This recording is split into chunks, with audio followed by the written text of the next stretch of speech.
ఓం నమో భగవతే శ్రీ రమణాయ. చాలా సంతోషం నాయన.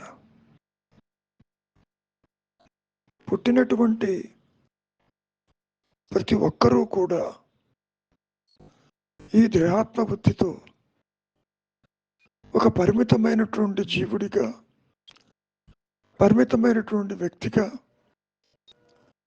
సంచరించటం సామాన్యంగా జరుగుతూ ఉంటుంది. కోరికల వెంట, ఆలోచనల వెంట, బంధాల వెంట, బాధ్యతల వెంట ఈ మాయలో పరిగెడుతూ ఉంటాడు. ఒకవైపు తాను తెచ్చుకున్నటువంటి పిడికెడు ప్రారంభంలో ఉన్న విషయాలు, మరొక వైపు ఎప్పుడెప్పుడు సుఖాన్ని ఆస్వాదించాలే అంటూ ఈ మాయలోకి దూకుతాడు. ముఖ్యంగా తాను ఆత్మ అయి ఉంటూ ఆ విషయం తనకి తెలియకుండా నిలిచి ఉండటానికి కారణం ఈ ద్వైత బుద్ధి. అంటే నాది నాది నాది అనే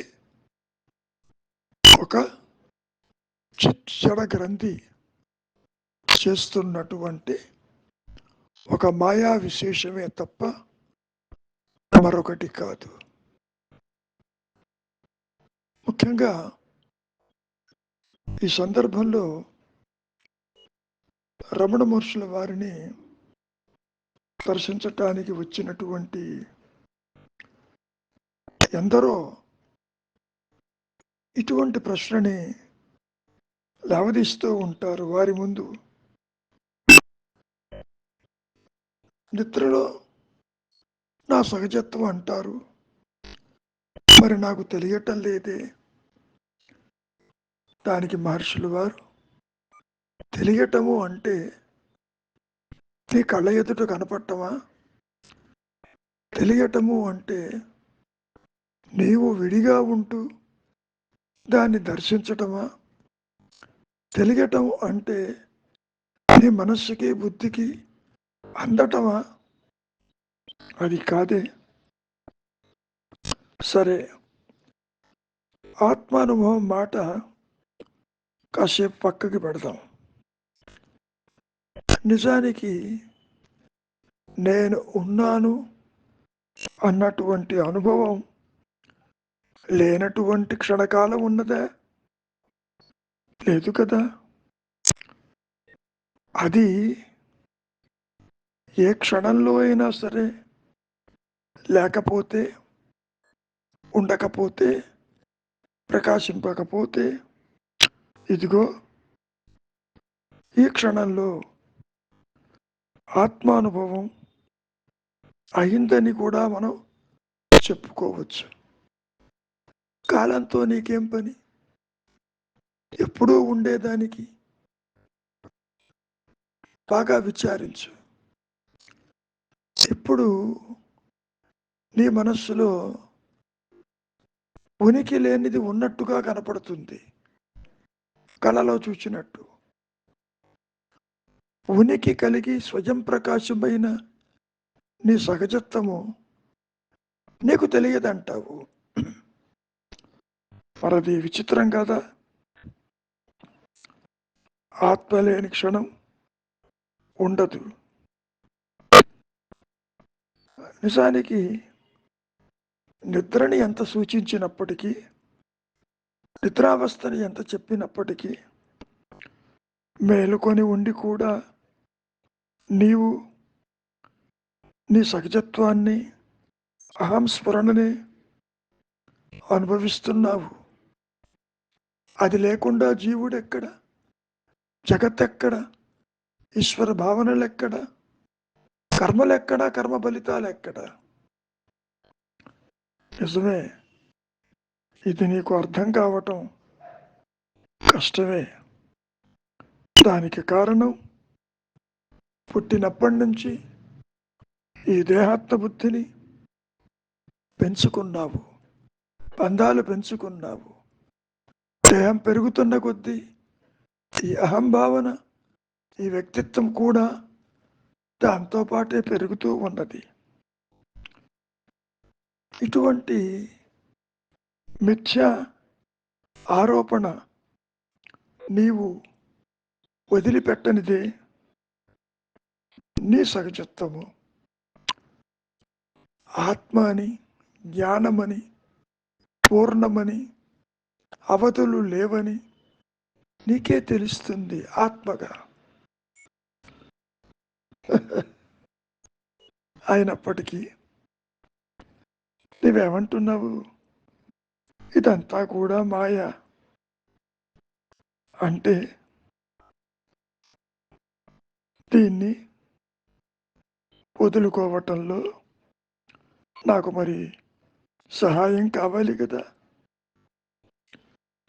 ఎంత చెప్పినా ఏ విధంగా వదులుకోవాలో నాకు మరి సహాయం చెయ్యండి. పైగా ఇదేదో కలయిక అంటున్నావు. ఈ సంఘాన్ని వదులుచుకోవటం ఎట్లా అంటున్నావు? ఈ పరిస్థితి నుంచి ఏ విధంగా బయటపడాలంటున్నావు? సరే, నీ మాటకే వస్తాను. మరి నీవు నిద్రపోతున్నప్పుడు ఈ సృష్టి ఏమైంది? దేహం ఏమైంది? దేహంతో సంఘం ఏమైంది? మరి అక్కడ ఉన్నదా? నిజంగా కనుక ఈ సంగమం ఉండి ఉంటే, దేహముతో కనుక నిజంగా నీవు కలిసి ఉంటే దాన్ని విడదీయటం కుదురుతుందా? దేహంతోనే నువ్వు నిద్రపోవాలి, దేహంతోనే కలగనాలి, మరి దేహంతోనే నీవు మరణించాలి. అది అయ్యే పని కాదు. కనుక ఈ సంఘం అనేది నిద్రలో లేదు. ఇప్పుడు నీకు అనిపిస్తుంది నేనంటే దేహమని. అది నీ స్వభావం అని అనుకుంటున్నావు. కాదు, ఆత్మగా, జ్ఞానంగా నీవు దేనితోనూ కలవు. నువ్వు ఎంత ప్రయత్నం చేసినా ఇప్పుడు మాత్రం నువ్వు కలుస్తున్నావా? అది నీ భావన తప్ప. దేహంతో నిద్రపోగలవా? దేహస్మరణతో ఉండగలవా? లేదు కదా. నాది అంటావు. కాబట్టి నీ సహజత్వము, నీ స్వభావము ఇది కాదు. నీవు కాని దానితోటి ఒక ఆరోపణ ఏర్పరచుకున్నావు. ఇంతకీ నీ సహజత్వము, నీ స్వభావము, నీ ఉనికి, నీ సహజ స్థితి తెలిస్తే ఇక వేరే ఇబ్బంది లేదుగా. ఆత్మస్థితి అంటే అదే. మరి ముఖ్యంగా దీన్ని వదులుచుకోవటమే తప్ప నీకు కొత్తగా ఏదీ రాదు. ఉన్నది ఉన్నట్టు అది ప్రకాశిస్తూనే ఉంది. ఇంకా చెప్పుకోవాలి అంటే దీన్ని విడగొట్టడానికి ఏదన్నా పదార్థం అయితే పగలగొట్టి పక్కకి పెట్టచ్చు. అటువంటిది ఏదీ లేదుగా. మరి నీవు ఏ విధంగా ముందుకెళ్తావు విచారించు. దీనికి కారణం మనం ఎన్నోసార్లు చెప్పుకున్నాం. అవిచారం వల్ల నీకు భ్రమ కలుగుతుంది. అవిచారం వల్ల నీకు లేనటువంటి బంధం ఏర్పడుతుంది. అవిచారం వల్ల ఊహాలోకాలలో విహరిస్తూ నీవు బంధాలను పెంచుకుంటున్నావు, బాధ్యతలు పెంచుకుంటున్నావు. ఒకటి కాదు, వాటితో పాటు కోరికలను పెంచుకుంటున్నావు.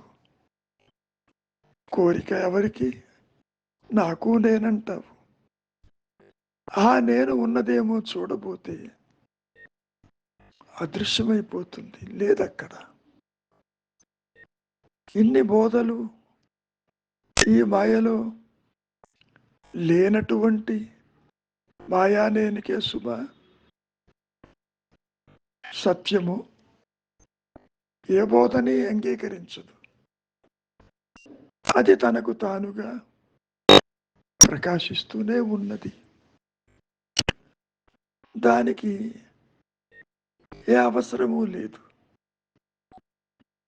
అది స్వయం ప్రకాశము, అది పూర్ణ జ్ఞానము. నీవు చెయ్యవలసింది విచారించు.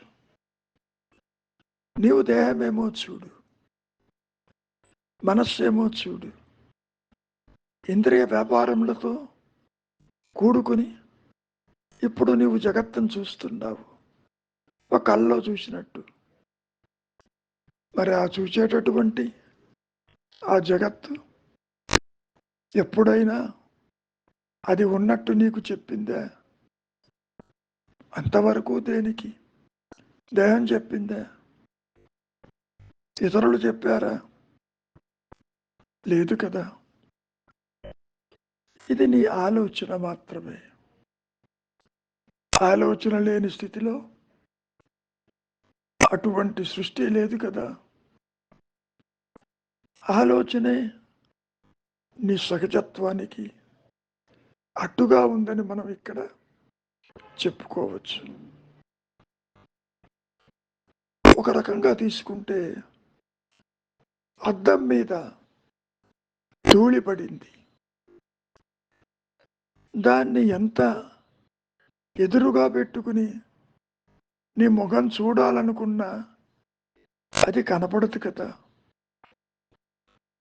మరి ఏం చేస్తావు? అద్దానికి నీకు మధ్యలో ఉన్నటువంటి ఆ ధూళిని తొలగిస్తావు.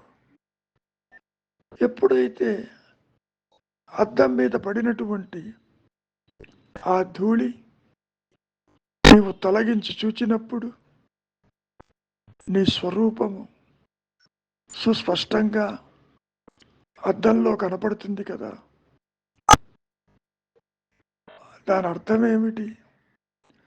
స్పష్టత అద్దం యొక్క స్వరూపము. ఏది దాని ముందు ఉంటే అదే కనపడుతుంది. ఇక్కడ కూడా నీ సహజత్వానికి ఆ అద్దానికి